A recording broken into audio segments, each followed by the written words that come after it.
Hi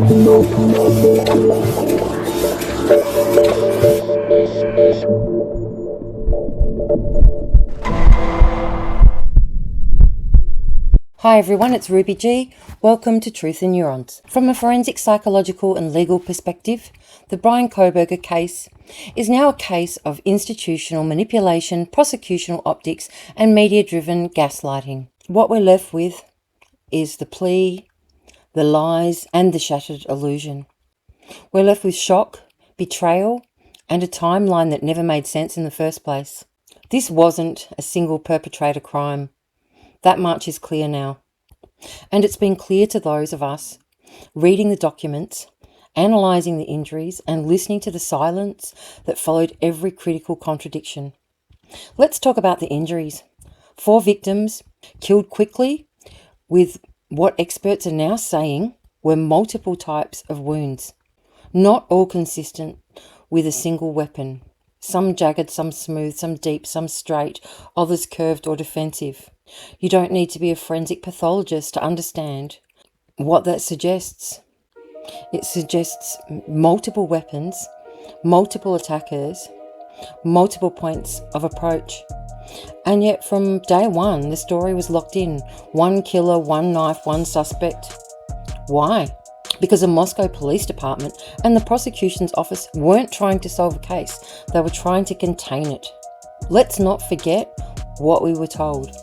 No danger to the public. The crime was isolated. The suspect was an outsider. The motive? Don't ask. The DNA? Just trust the sheath.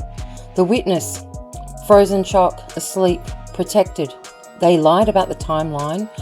They lied about the crime scene because blood was found on Queen Road, not tested, not followed up. They lied about the witnesses because Dylan Mortensen was on her phone that night, inputting new contacts despite claiming to be in shock or asleep. And Bethany Funk reportedly heard a firecracker sound and saw a light under her door. These are contradictions that would destroy the credibility of any other witness, except when the witness fits the narrative.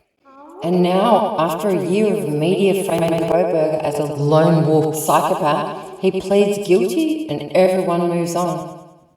But the public isn't moving on because we're starting to realise we've been gaslit by those entrusted to tell the truth.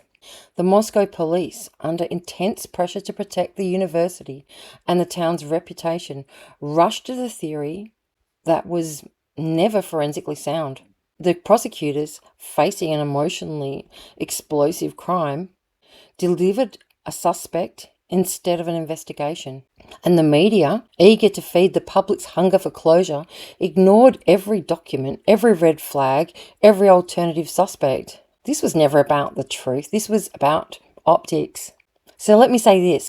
You take the blue pill, our story ends. You take the red pill, you stay in Wonderland, and I show you how deep the rabbit hole goes.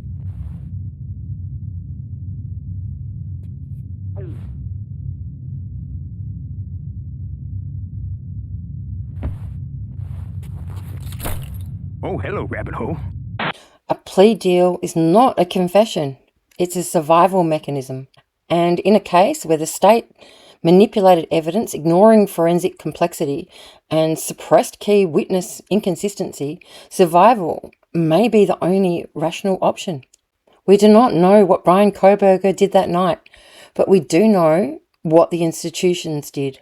They lied, they covered, and they controlled. That's all for today's episode of Truth and Neurons. If you found this analysis helpful, don't forget to like and subscribe. Leave a comment below with your thoughts on the ethics of media commentary in high-profile cases. Until next time, keep thinking critically and questioning everything. Cheers, bye.